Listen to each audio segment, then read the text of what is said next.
ملک خروم اسلام آباد کے مضافات میں اپنے والدین کے ساتھ کرائے کے ایک مکان میں رہتے ہیں۔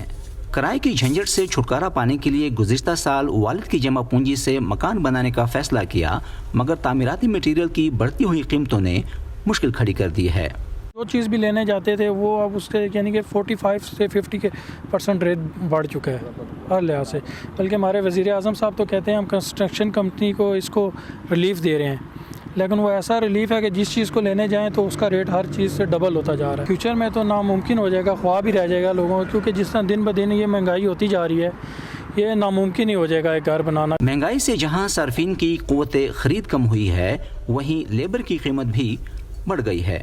لیبر بھی اس لیے مہنگی ہوگی، ہر دوسرے دن چینی کا ریٹ، دال کا ریٹ کہتے ہیں، لیبر ہماری بھی مہنگی ہے، ہمیں چیزیں سستی نہیں ملتی۔ پہلے مزدور 800 لیتا تھا، ابھی 1000 روپے لیتا ہے، مستری پہلے 1200 لیتا تھا، ابھی 1500 روپے لیتا ہے۔ تعمیراتی شعبے میں بڑھتی ہوئی لاگت سے بڑے بلڈرز بھی متاثر ہو رہے ہیں۔ اگر آپ کوئی گھر بناتے ہیں اپنا یا بلڈنگ بناتے ہیں تو 500 سے 600 روپے پر اسکوائر فٹ، وہ مہنگا ہوا صرف ایک سال کے اندر۔ کوئی پروڈکٹ جس کا را مٹیریل امپورٹ ہو رہا ہے، ڈالر کا امپیکٹ آیا اس کے اوپر، اس وجہ سے مہنگائی ہوئی، لیکن جو لوکل پروڈکٹ جس کا سارا دار و مدار جس کے را کا جو ہے وہ لوکل کنٹری کے اوپر ہے، اس کے اوپر بھی جو ہے وہ مہنگائی آئی ہے۔ پاکستان تحریک انصاف کی حکومت نے اپنے انتخابی منشور کے مطابق ملک بھر میں 50 لاکھ گھر تعمیر کرنے کا منصوبہ شروع کیا ہے، تاہم بعض بلڈرز خدشہ ظاہر کر رہے ہیں کہ تعمیراتی لاگت مقررہ قیمت سے بڑھ رہی ہے، اس لیے ماضی کی اسکیموں کی طرح یہ اسکیم بھی خطرے میں پڑ سکتی ہے۔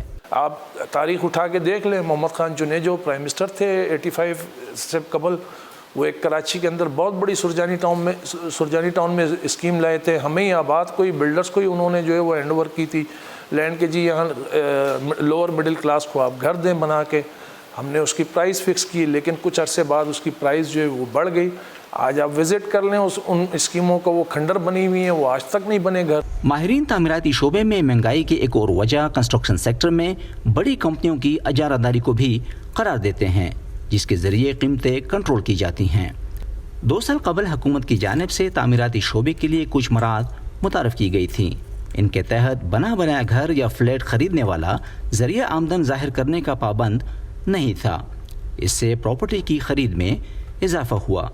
دوسری جانب کسی بلڈنگ کی تعمیر کے لیے رقبے کے حساب سے فکس ٹیکس متعارف کیا گیا، جسے آن لائن ادا کرنے کی سہولت دی گئی۔